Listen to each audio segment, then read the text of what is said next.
Hi, everyone. I'm Jila with Ant Venture Partners. Today, I'm joined by Heidi Jaros, founder and principal consultant of EnableWork Consulting, to talk about what reskilling and recruiting for talent looks like in the age of AI. Heidi began her career as an English as a second language teacher and has spent the last 17 plus years partnering with leaders across healthcare, SaaS, and small businesses, helping teams navigate complex leadership and culture challenges. In her current work at EnableWork, she blends adult learning roots with change management and culture development best practices to help companies more effectively adopt AI. Welcome, Heidi. Hi, Sheila. How are you? I'm great, thanks. Let's just jump in. So, how do you see AI adoption as being different from past digital transformations in terms of reskilling?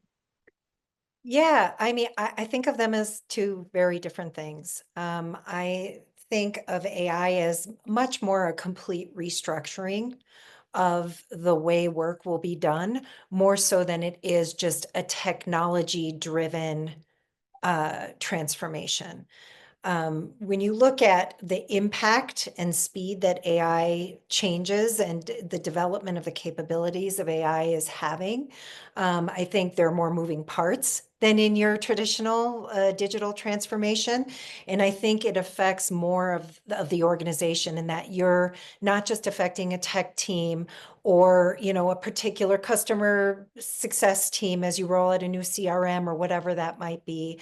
It is every job, every level in the organization is being affected by this. So I think it is really just more of a new approach to work. And the way you mentioned that I was an English teacher at the start of my career, and it's funny because it's been more than a few years since that time.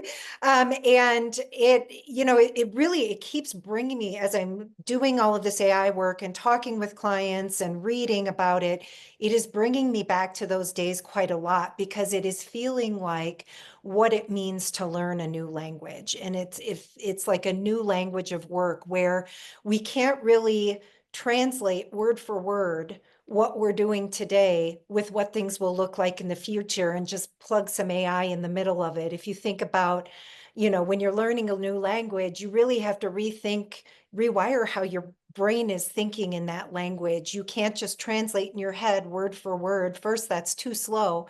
Second, the grammatical structure is going to be different.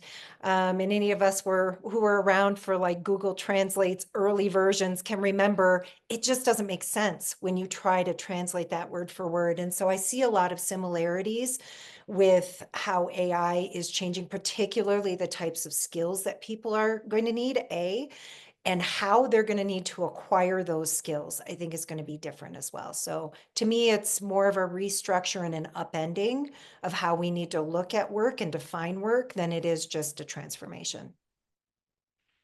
Do you think that in the future we're going to need fewer people or just different kinds of people to do the work? Yeah, I tend to be more like an optimist, more a glass half full kind of person. And I think this is a good question. I don't know the answer. I don't think anybody knows the answer. To even the smartest people in the world who are working on these issues don't know the answer to that right now, I don't think.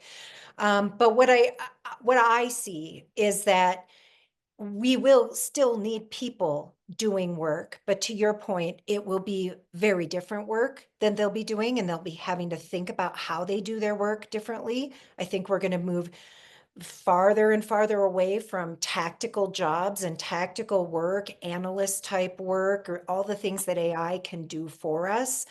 In some cases, automatically, if we're talking about agentic AI, and more so towards everybody having to have more of a strategic thinking skill set and a critical thinking abilities and creative problem solving and creativity in general, because right, the AI is developing solutions based on what we've known and developed as humans from the past. We're still going to need creativity in the workforce. So I don't necessarily see it as fewer people, but I do see it as a lot of change in the way that we approach work and the type of skills that we're going to have to, not just that we're going to expect from people, but let's be fair that we're going to have to provide for people. Okay. Do you see AI as changing or flattening organizations, or do you think it's going to end up creating its own form of middle management? I don't necessarily see it changing organizational structure right now. I think we still need to think about how we should be thinking about org structure is what are the business needs and how are we structuring around that. Flattening organizations has its benefits, but you can go too far down that road. And we've learned that in the past. So for me, you won't meet a bigger proponent of middle management and how critical that role is. I don't think we're necessarily cutting that layer out or cutting that layer down. And I honestly think need to be very careful not to do that. I think that would be repeating corporate mistakes of the past.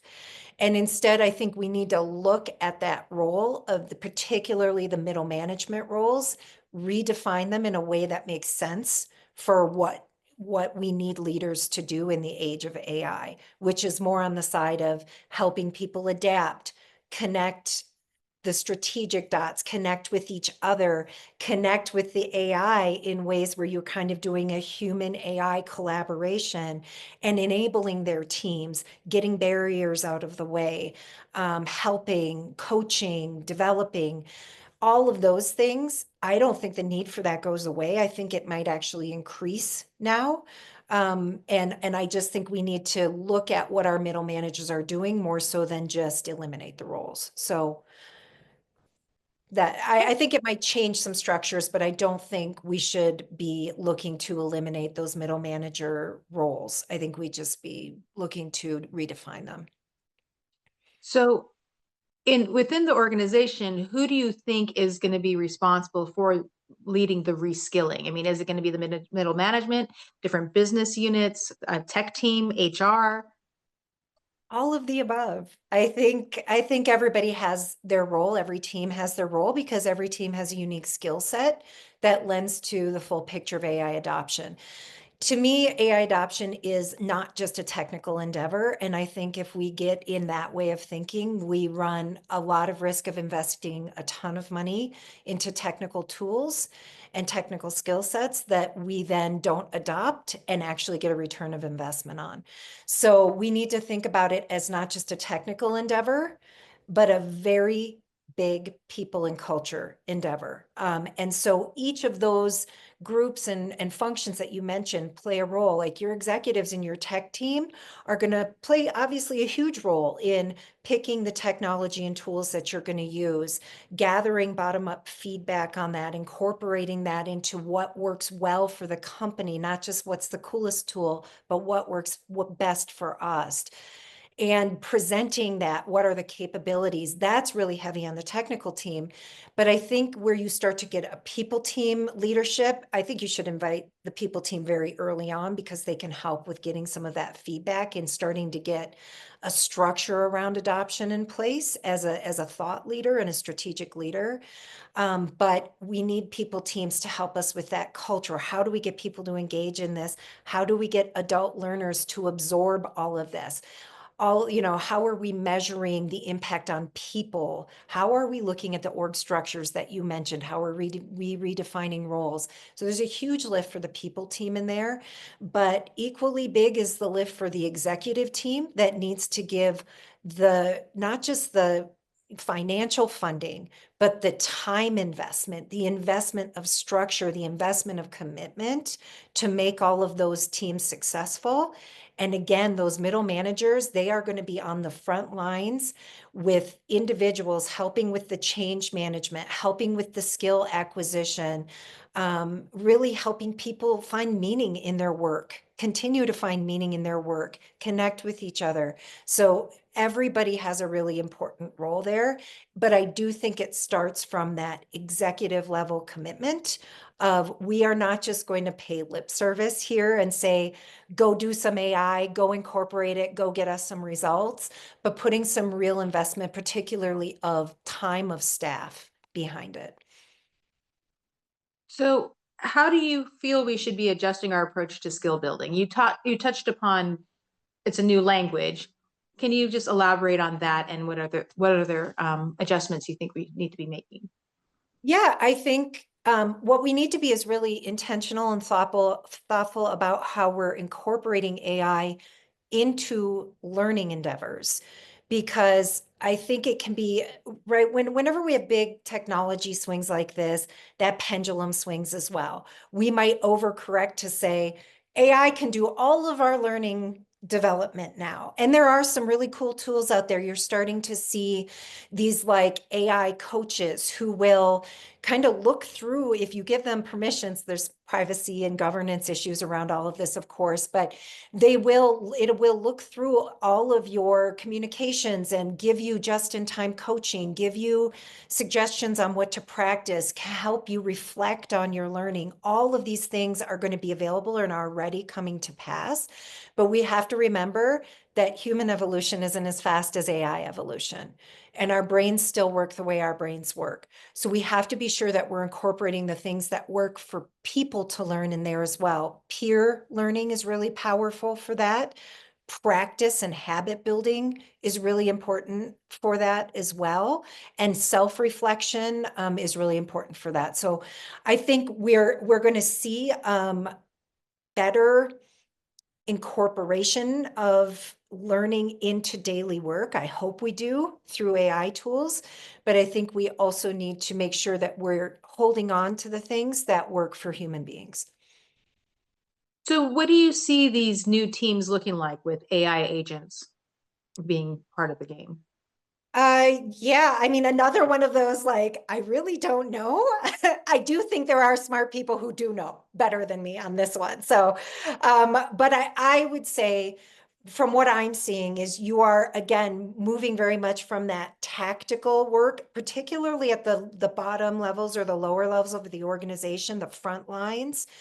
You are going to see that work being done by the AI agents. So the skill set for those roles is going to be less so how can I deliver spreadsheets, and how good am I with Excel, and how good am I with data analysis and things, all those things, that content development, things that AI is starting to do automatically for us, particularly through agents. And more so, how can I orchestrate? How can I be a good puppet master of all of these agents that I personally, individually might be employing for my daily work? How are my agents working with other people's agents? How are we as people still working together to control our agents and make sure? So it's that, again, that kind of connection piece and strategic thinking piece that I think is really going to change. And we're going to see less need for, there's a lot of talk about, will entry level jobs go away? I don't know. I don't think so. We have to be skilling people for the future, or who's going to do the work in the future. But it's more going to be, do you have the skills to guide the AI and to make sure that it's working well and playing well with others, than it is so just doing tactical delivery. So you've talked about how to build AI skills in current staff, but what about hiring new staff, and how are companies thinking about recruiting and selecting the right talent? I can tell you what I think, and I can also tell you what I think I'm seeing in the most progressive companies, which has been incredibly welcome to me, because anybody who knows me or has worked with me in the past will tell you I can really get on a soapbox about calling soft skills soft skills. I think you are starting to finally see those skills get the respect that they are due and the importance that they are due. And so when we're talking about who should we be hiring for, what skill set should we be hiring for in the future, how do you even know what technical skills to hire for at this moment? In a lot of ways. In some ways, yes, and we have to hire for the tech skills of today. Tech skills are still important. But what you really need to put, and what the most progressive companies are doing, is putting that focus on what would be called meta skills. I would call them table stakes skills, which is, you have to be able to adapt quickly, have learning agility, strong critical thinking skills, strong collaboration skills, all of these things, emotional intelligence, all these things that used to go in this soft skills bucket, I think are becoming more and more of a focus, where you're seeing recruiting be more of a 50-50 split of these are must-have skills now, and then we look for the technical skills. So almost those meta skills are like a first gate, and they really need to be incorporated into hiring guides and job descriptions and weighted more heavily in the recruiting process. So in this age of AI is screening the resumes that AI wrote, um, how do we find the best people with these soft skills? Do we need different tools to find these people? Yeah, that is a really good question. The recruiting side of things, I don't have a strong recruiting background, so I'll just caveat with that. But I can tell you what I've seen, what I've experienced, what many people I know who have been in this job market have experienced, and recruiters that I do know. And I can say without hesitation that everybody's fed up already with it. Recruiters are getting overwhelmed by the number of resumes that they're receiving, which, by the way, many of them are telling me it's not like we have magic robots just selecting candidates out of here. We're still reading a lot of these resumes with our own eyes. And then, of course, job seekers are incredibly frustrated because it just seems to cut through the noise is almost impossible. So some of the things that I'm starting to see on the job seeker side, which I think is helping recruiters cut through the noise, is people spending a lot more time on their socials presence. So what does their LinkedIn look like? Are they posting thought leadership pieces? Are they showing in their either whether it's on a website, a portfolio, a LinkedIn page, are they showing employers how they think, how they solve problems, what kind of things they've delivered in their daily work? Having that presence and a history to look through from a recruiter's perspective is so much more valuable than a resume. So that's what I think we'll start to see a lot more of curation on the employee side of almost their own brand and their own socials, and recruiters maybe depending a little bit more on that than all of the resumes that are coming through. And I'm sure there will be AI tools helping them better and better and better screen for those things. Great, great. So traditional roles have been created around workflows. And as AI takes over part of these workflows, how do you see job descriptions change? And does a 9 to 5 even make sense anymore when AI can run 24/7? Yeah, I'll start with the job descriptions. I think they all change, like pretty much now. And I think the way they change now is the way that we can, right? That whole idea of controlling what you can control in the chaos, right? So trying to figure out and suss out exactly what technical capabilities at every job are going to be required. If you, for example, think about when AI was first rolling out in corporate environments a few years ago. We were like, oh, this is great. It can help me write emails. It can help me produce content. It can help me. And think about the journey we've already had from that simplicity to what we were just talking about of employing a single person, employing an army of AI agents to automatically do work on our behalf. Could we have even guessed that a few years ago? So when you think about that, I think again, redesigning all of those job descriptions, it might look different for an individual contributor role versus a leader role, and it probably should look different. But those core kind of table stakes skills of adapting, connecting, enabling, I think need to start be incorporated into all of those job descriptions. So yes, that needs to change. 9 to 5, honestly, I am one of those people who will say that needed to change 100 years ago. Well, maybe not 100, but we've had the technology to not work 9 to 5 for a long time. And it is finding the right balance for your culture and for your company as to whether you go fully in person, hybrid, or fully remote. Personally, I think fully in person, 9 to 5, that's going to make it really hard for you as a company to first get the best talent, because not even who wants to, who can, with the childcare responsibilities we have and the, care of family and frankly, the lives we want to pursue with our own hobbies and interests. who can work a 9 to 5 in an office Monday through Friday is going to be, it's just more difficult now than I think it used to be. So finding that right balance of whether you want to do hybrid and letting people find their moments of productivity, focus on outcomes, not on hours, and focus on when you need the right connection. When I was working at one of my previous companies, we kind of put together, looked at all the research on how hybrid and remote, how all of that was starting to play out in the post-COVID era 2022, 2023. And where the research was landing was there are some tasks that are still better for in-person collaboration. It's not to say they can't be done remotely, but it has to be incredibly intentional if you're going to try to do them remotely. Those are those creative problem-solving tasks. Those are those brainstorming tasks, those things where humans' energy just feeds off each other.